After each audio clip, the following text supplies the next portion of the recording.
Welcome to Process Improvement Spotlight. Today we're talking to Mitchell Weisberg, Managing Director of Lumen Incorporated, about solving the most common challenges to getting and keeping your organization on the path to high performance. Mitchell will be a presenter at the 2014 APQC Process Improvement Conference in October. Mitchell, your presentation at our conference is titled Benchmark Your Performance Management Maturity and Create the Roadmap to Higher Performance. Now, you have over 30 years of experience advising and leading executives on strategy and execution for business performance. So what, in your experience, what's the biggest challenge an organization will have when they first start to benchmark and measure performance management maturity? Interesting. You raised one of the key questions about benchmarking, and when I start to see benchmarking in organizations, I often get concerned because organizations say, we're going to benchmark where we are, and then we'll know where we're standing in the organization. Benchmarking is interesting, but my question is, so what? And so when you go to management and senior management and say, we're going to tell where we're standing, now we compare against others, you end up with a question, so what? And so the real question here, and hence the title of the session, is benchmark and use that data to drive either an action or a decision to increase your performance. And so hence you need to use that benchmark to say, how are we going to increase and improve our performance relative to others? And, you know, There's one other fallacy that I'd like to put in. Go ahead. That organizations are trapped, that organizations fall into with benchmarking. They benchmark against the others in their own industry. When you benchmark against your own industry, you will only get as good as the competitors. So when you think about benchmarking, benchmark against the best across industry. Don't be bound by your competitors. Often organizations ask the question, what do you mean by balanced when you talk about a balanced set of metrics? And by balanced, we mean balanced across the perspectives of the strategy, which is from the financial perspective, how do you make money? Secondly, from the customer, what do we have to do to meet the expectations of the customer so that they will give us the profitability we're seeking? On what processes do we need to excel in order to serve those customers? And what do we need to do in a learning and growth perspective to understand and make sure that we have the capabilities to deliver on the promise and the execution of our strategy? Balance also means considering efficiency balanced against effectiveness, current results balanced against investing in capabilities to deliver the future, and balanced short-term or leading versus lagging measures. In deciding to benchmark, organizations should make sure that the benchmarking methodology that they engage in has two features, one that it describes and prescribes. It describes where they are as an organization, providing insight into their alignment to the strategy, the balance of their measurements, and the metrics quality, as well as the data quality that goes into those measurements, and the alignment with the business needs.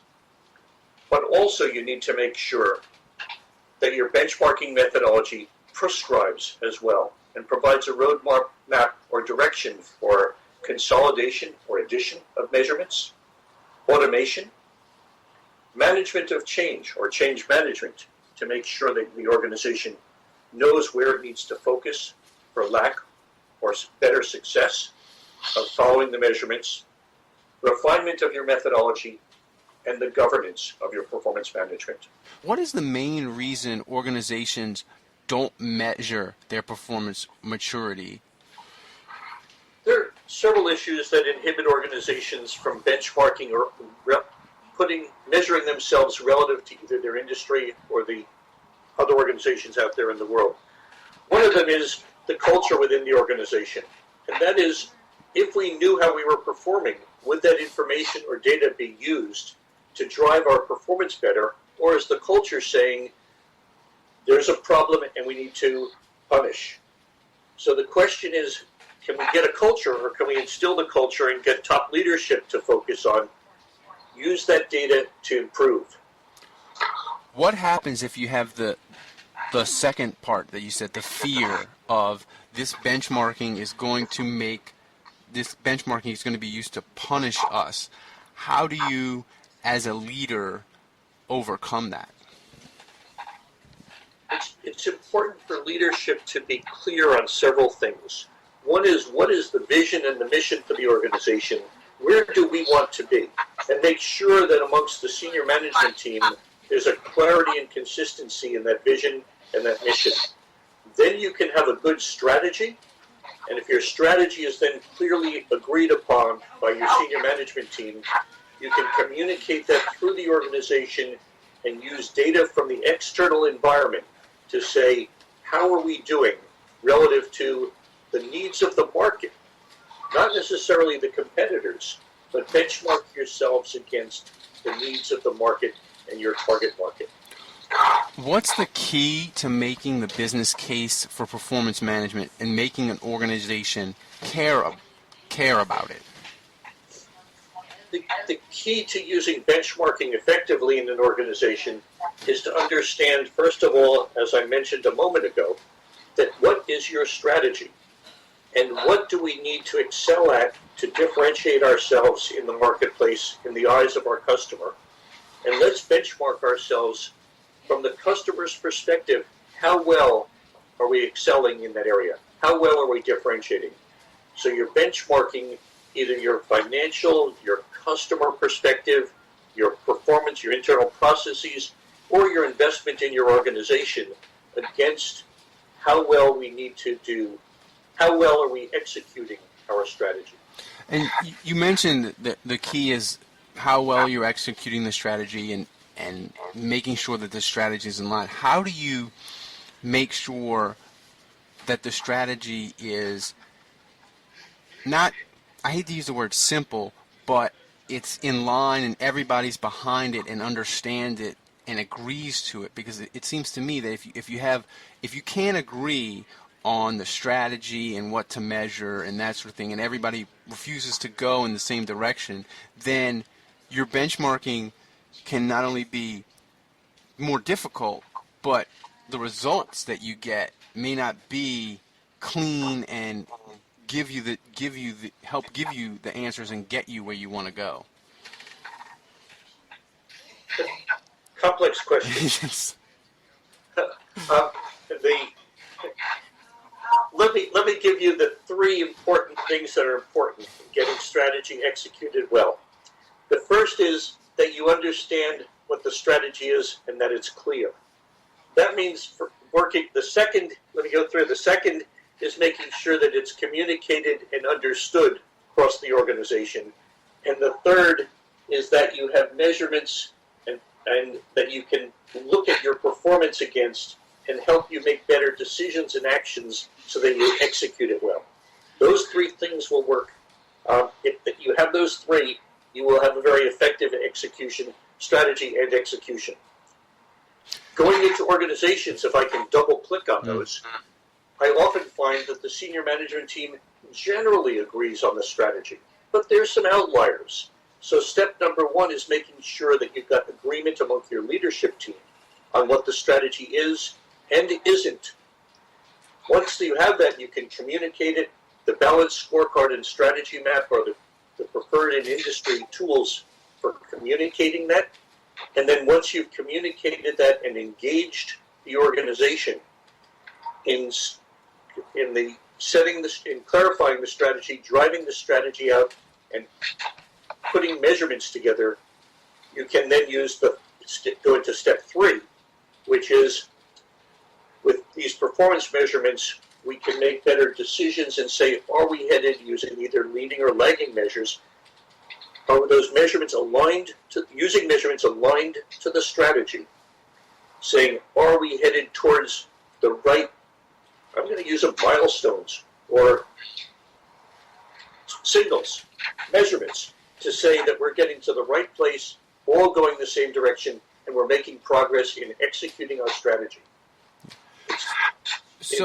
Example might be, it's not about saving costs or increasing safety. We need a balanced set of measurements that say we need to decrease costs and increase safety. For example, in the petrochemical or the energy industry.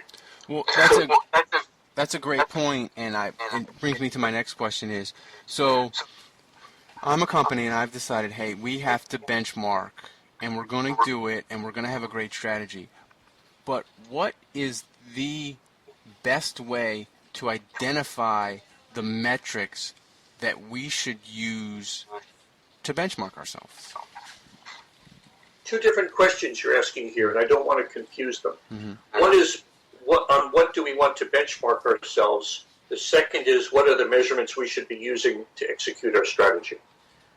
The second one comes first, and that is, if I know what my strategy is, I can define what are the measurements or metrics that I use that will tell me that I am achieving the end state, where I am going with that strategy.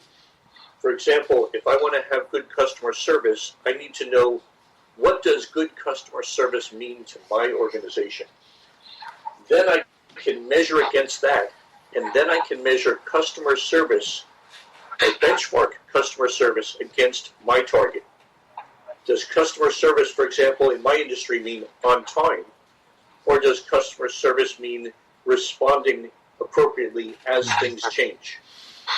So I know what to benchmark against measurements that have been developed first in alignment for the execution of my strategy. Strategy is central.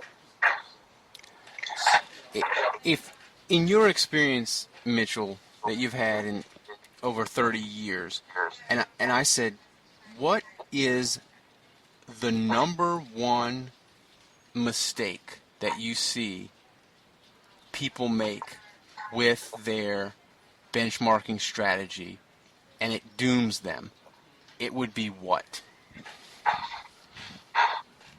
Let me try and understand your question, Ralph. The question is, are the mistake that people make in executing their strategy or in benchmarking themselves on how well they're executing their strategy? Could you clarify that? I would say it would be a little bit of both, but focus first, I think, on the actual execution of it. Okay, there are, I would say, 3 or 4 key success factors that tell you if your strategy execution will be successful. And that is making sure you've got top support, you've got engagement across the organization, focused on a clear strategy, good commitment, and also that there's incentives to follow that strategy, that people are aligned, people get incentives, and those can be tangible or intangible. And then incorporating change management, making sure that this is about changing the organization's direction, the culture. Sometimes we say it's about changing hearts and minds as much as it is changing behavior, so that people will feel and understand why doing the right thing and understand what doing the right thing means. Makes their job more exciting, more fun, and hence creates what I like to think about as a high-performance organization. We're all in this together. Mitchell, thank you so much for joining us today. We look forward to your presentation at the APQC 2014 Process Improvement Conference. Benchmark your performance management maturity and create the roadmap to higher performance. Thanks again, Mitchell. Thank you. It's been a pleasure talking with you, and I look forward to seeing all the listeners here attending at the conference, and so we can have some more one-to-one as well as group discussion.